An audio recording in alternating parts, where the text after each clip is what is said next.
Welcome back to Down the Track. As we approach the World Test Championship final, we decided we'll discuss the key battles going into this game between India and New Zealand.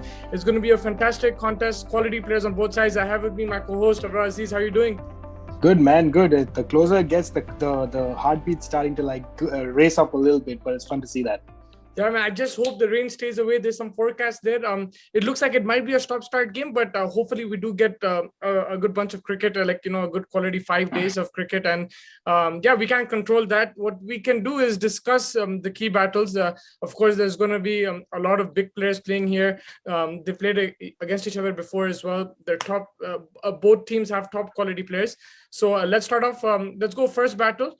I wasn't sure who I was going to do, but let's go Tim Southee versus Rohit Sharma. I know we were saying something before, but let's go Tim Southee versus Rohit Sharma because Southee likes to swing the ball out. Rohit Sharma, is not known to move his feet too much. How do you see this battle coming? For me personally, I think that Rohit Sharma is a champion batsman. I think he adjusts himself to. I mean, over the past couple of years, he's really adjusted himself well in Test match format. Before he was struggling with that, but I think he has mindset which is he's in a very solid mind space right now, which is great. As a batsman, you just need to do that the most, and that is what I'm looking forward to. I think Rohit Sharma will take care of Tim Southee. I have a feeling he might struggle a little bit more against Trent Bolt. But I think Tim Southee, he has a knack of going away. And I think Rohit Sharma, his hand-eye coordination is strong enough to take care of those kind of things. But I just feel like the one coming in every now and again will be the one that might trouble him a little bit.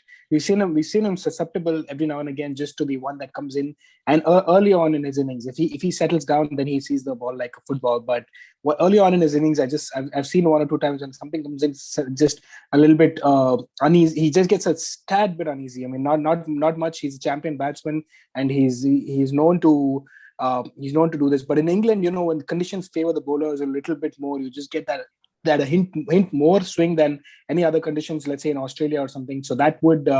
That's something that Rohit Sharma will have to keep an eye out on, and that's something that I'm looking forward to. But I think Rohit Sharma is an important batsman. I think him and Virat will be most important batsmen, with Pujara kind of settling one side and these guys going for scoring runs, and that is what I'm looking forward to.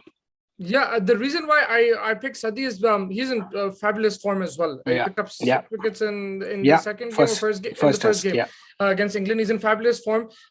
He's gotten some rest as well. And I think, like you said, he shapes it away beautifully. I think Virat Kohli might struggle against him as well. He shapes it away beautifully, and then he brings one in. Brings it in. So, like you said, I think he is very accurate, and Rohit Sharma will need to use his feet. The reason why I picked Rohit Sharma in this battle is because we've seen him struggle sometimes when the ball does swing, but if he can accelerate, maybe take the attack to him a bit and change the line and length of the bowler, then I think that will really help India and Rohit Sharma for sure. For sure, 100%. Looking forward to that. Let's flip it. Let's go Conway. Magnificent form against Jasprit Bumrah. I wanted to do Bumrah versus Williamson, but I think this is a good shout. I think Conway is in fantastic form. You can't take him lightly. I think form counts a lot in these kind of situations. He's scoring more runs than the likes of Williamson and Ross Taylor. And the thing is, he's not only someone who just defends. He actually leaves the ball well, but he plays his shots. So he keeps putting pressure on the bowler. How will Bumrah try to contain him and also get him out? So for me personally, I think both the opening batsmen, Latham and Conway, they both are coming into this game with some confidence. Latham has cemented his spot as an opener now over the past year or so. Conway coming in after a very, very magnificent double century. Barely put a foot wrong in that full innings, maybe one odd chance here and there. But overall, I thought he was great. So I think confidence will matter, but I think Bumrah is a champion. Bumrah knows how to. Bumrah, like you said about Southee, he'll bowl it out a couple of times and then bring one in very well, which is what I'm looking forward to. I think Bumrah, if India has to win this, Bumrah has to be on fire. We've seen him become a little, we've seen him be a little bit in and out of the because in Australia he was injured. He played a couple of games, he got injured, and then he was unavailable for a bit because of his personal reasons. And then the IPL also, he didn't take the IPL by storm, which is what we're used to seeing in him. He gave away a few runs, a few no balls. So that that aspect of Bumrah is something that, I'm sure he knows how important he is. Now he has an A+ contract. Only Rohit Sharma and Virat Kohli now have that. So he knows how important he is to this team. So he needs to come out. He needs to be disciplined and he needs to deliver. And I think he will. I think he'll have his plans ready. I think, just a couple balls outside and just bring one in nicely. That's something I'm looking forward to. What I also just want to add is that Ishant Sharma is great to left-hand batsman. His line and length is just perfect to left-hand batsman. He'll keep hitting the wickets, and then he'll just take one to shade away a little bit, and then he gets those nicks which go to the slips, which is what I'm looking forward to. So I feel like it's going to be a very interesting battle with the opening Indian bowlers versus the opening New Zealand batsmen. I think both of them as a unit, as a partnership, bowl very, very well together, which is great to see. And then that is actually what I'm looking forward to for sure. Yeah, actually, Ishant versus Latham would be a really good battle because Latham plays well against India, and Ishant hasn't played too much. Especially in the limited over series, he hasn't played against New Zealand. But in Test cricket, he's back fit now, and I think, like you said, bowling to Latham, I think that'll be very interesting. For me, this is a massive battle. Of course, on paper, it might not be the biggest battle. We've been in cricket, we've seen these kind of battles taper off a bit, but I think two big players, Trent Bolt versus Virat Kohli. Virat Kohli does struggle sometimes in England, playing that short gully, and I think Bolt will really test his off stump and then suddenly nip one back in and get him LBW. That might be his plan. So how will Virat Kohli tackle this? And Trent Bolt is swinging the ball in the 60th or 70th over as well. So that's why Virat Kohli will be batting at number 4. Trent Bolt will come back for that, I'm sure. And he might even try around the wicket. He'll try different things. So how do you see this battle panning out? This is the biggest challenge for me. I think Virat, again, like in the past year or so, from his very, very high standards, we've seen him taper off a little bit. I'm looking forward to a huge century by Virat Kohli. I think that he has everything that is needed. There's no denying the fact that there's absolute incredible talent over there. He's tapered off a little bit, but he will be susceptible to the ball that comes in because he's such an aggressive in nature. He's just an aggressor. He likes the ball to come onto the bat. He doesn't like to leave that much. Although he's great, he leaves the ball very well too. But he likes the ball to hit the middle of the bat for his own confidence to get going. For him to get going, and he'll be tested in that front. So if he has to leave a few outside the thing, and then suddenly one comes back in, and Bolt, mind you, bolts it at a very good speed as well. So if it comes back in at 140 clicks, it gets a little tricky sometimes to be able to maneuver and get into shape to be able to maneuver the incoming ball. So that's going to be an important one. We've seen Virat struggle to spin a little bit when he doesn't pick the googly. We've seen that happen. So similar situation. I'm not saying that fast and spin is similar, but when you're expecting something and a little bit different happens, that's when it gets a little tricky. So he has to be ready to maneuver and make sure that he can take care of that one that comes in a little bit. But I'm looking forward to seeing how he goes about it. It's going to be a key battle for sure. I think the one that comes out on top of this one will probably end up winning the game. Yep, another big battle. I mean, you might not look at it. It's a more low key compared to the Kohli and Bolt, but it's still as big, I feel. Shami versus Kane Williamson. Shami coming back from injury. The T20s, he wasn't in the greatest of form, but he's a quality player. And when he has the red ball in his hand, he's completely different. He has the pace. He can hit the deck, can move it as well. Williamson, not the best of records in England, mind you, but he's in wonderful form, especially home series in the beginning. Like the reason why they're in this World Test Championship final is those back-to-back sensational double hundreds against West Indies, Pakistan. He was killing it. So how will he face this Shami challenge, and what are you expecting from Shami? Because he sometimes does go unnoticed, but he's a key bowler for India. Oh, absolutely. I think he's just been phenomenal since he's kind of come back. There's a lot of personal issues that he had a few years back, and then he's come back. He's worked on himself. He's worked on his body. He's worked on a lot of aspects, and he's just an absolutely phenomenal bowler. I just feel like the trio of space that India has, they haven't seen this kind of try in a long time. So it's been beautiful to see Indian fast bowling to go leaps and bounds the way it has. And Shami is slightly different from what maybe a Nishant will give you. He'll hit the deck hard. He'll come in. He'll bowl steaming pace. He has good line and length. He'll trouble you. He'll keep troubling you. He'll keep at that fourth stump line. He does that well. Just outside off kind of line, and it's always difficult. Do you want to play it? Do you want to leave it? And a little bit of movement every now and again he gets that, and that's how he gets his wickets.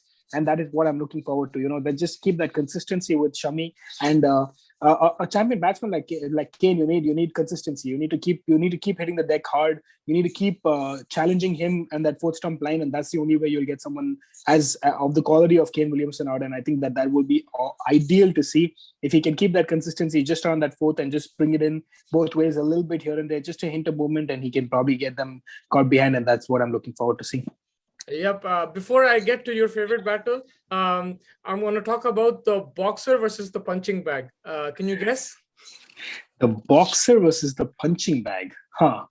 No, I can't. Wagner versus Pujara. So I mean, we saw Pujara take a lot of body blows in Australia. It'll be a bit different here. The ball might not bounce as much. We saw in Lords, it doesn't bounce as much. Wagner didn't get it to really come off the deck that much, but he will still try the short one and then pitching it up. I think that ball to Pujara, a bit of swing, that consistent swing will cause issues. I mean, Pujara will be up against all the other bowlers as well. He might even struggle there. He might do well. We don't know. But I think this is interesting because Pujara is someone who doesn't mind taking those body blows. He doesn't mind the short ball. He plays it very awkwardly, differently, but he doesn't mind taking the hit. So will Wagner get frustrated like the likes of Stark, Cummins and stuff did in Australia? I think Wagner is one of those bowlers that goes under a radar a little bit. He's just such a great bowler for New Zealand. He's been chipping in with those wickets every now and again. Everyone talks about the Bolt and the SOUTHEE and all these guys, but this guy, he's time and again. It's going to be difficult. He also warrants a place over Jamieson, who's been phenomenal over the past year. So for me personally, he warrants a place over Jamieson as well, because he will bring that extra challenge, and he's a fighter. He's one of those guys. In New Zealand, you always tend to see these nice blokes, good blokes, but he shows a lot of passion. He shows aggression. He shows a lot of passion. He loves his cricket, and he'll be there. He will give you a few body blows, no doubt about that. And Pujara, who better than Pujara to take it though? But I think he's a champion bowler. He will keep banging in short. He will keep you guessing. Sometimes like the likes of SOUTHEE and Bolt, you probably don't expect a short one to come that much, and even if it does probably come, you can manage it. But this guy, his short ones are always awkward to play. You're kind of out of position sometimes, and it can hit the top edge and kind of just go very comfortable catch it to the gully or something like that. So he's done that before, and that is what the Indian batsmen will in general have to take care of. I think he also just while a couple of short ones and then suddenly he brings one full and swings it in. He's that kind of bowler. So they'll have to. This will be a real challenge for the top order to take care of, especially in these English conditions.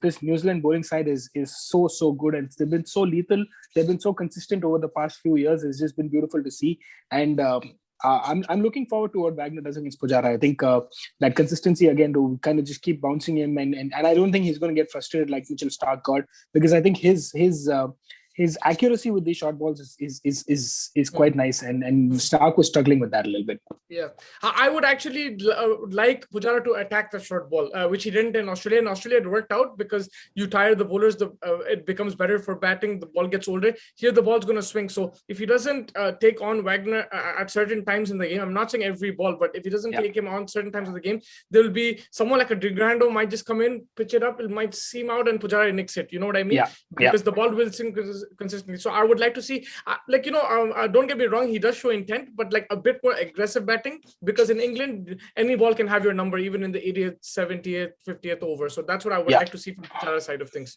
100%. And lastly, your favorite battles, Ashwin versus Rothschilder, and Jadeja versus someone like a Nicholls or a Watling. Like, how would you look at this?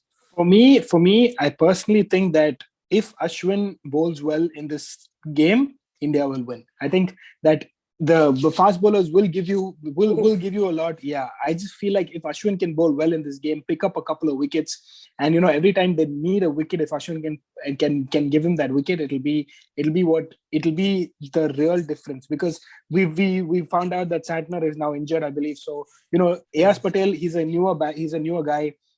He will also he's going to come up against stalwarts like Virat and Rohit, and he might be a little bit worried. He might be a little bit some nerves over there. So in the only place I see that India has a little bit of an advantage now is the experience and guile of Ashwin versus the inexperience of an AS Patel. So that is where I'm looking forward to. That is the battle that I'm looking forward to, like how Ashwin can use his experience, use his guile, use his smartness to come up with wickets and try to like, contain these New Zealanders out, because these guys are in good form. And if Ashwin can, not only against a Ross Taylor, of course, Ross Taylor is a good player of spin, so if he can bring him out, it'll be great. But just in general, if he can take care of a wicket or two whenever they need it, you see a partnership building, 50-80 runs partnership, bring in Ashwin for a few overs, see if he can try to outfox the batsman. And that's the area that I think India has a slight advantage on. So that is what I'm looking forward to, the likes of Ashwin and Jaddu kind of bowling in tandem, because New Zealand doesn't have that kind of potency available to them. They will be going all guns blazing with their 4 fast bowlers, well, 3, and then Colin de Grandin, or depending on how they manage to choose the team that they decide to choose. But they'll be going all hardcore fast bowling, with Ayaz Patel kind of chipping in as an extra backup bowler, not backup bowler, but as their 4th or 5th kind of bowler. But here with Ashwin and Jaddu, you kind of they come in as an important key aspect of the game. So that is where I would like to see if he can use his guile and kind of outfox one or two of these New Zealanders, especially when partnerships are starting to build. Yeah, he's shown in Australia, even with the new ball, that it's not just about turning the ball. It's field placement, line and length, and particular plans for particular batsmen. They use it to Labuschagne and Smith, the leg side trap.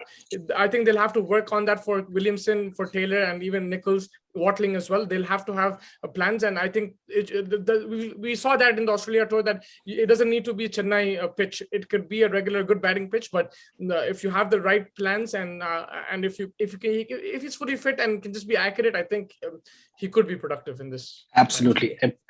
We saw Washington Sundar take a few wickets here and there. Yeah. So if Ash can do that, that would be just beautiful. Yeah, for sure. I think that wraps it up. Thank you so much for joining me. It was a great discussion, and I will catch you tomorrow again. We'll keep doing the build up. We'll keep building up to this final. It's gonna be really exciting. Just pray that the rain stays away, and until then, man, take care. Anything else you want to add? No, I'm looking forward to this, man. Every time we do one of these podcasts, the excitement just builds up multifolds. Yeah, we're almost there. But I'll catch you again, and thank you so much for joining me, man. Take care, man.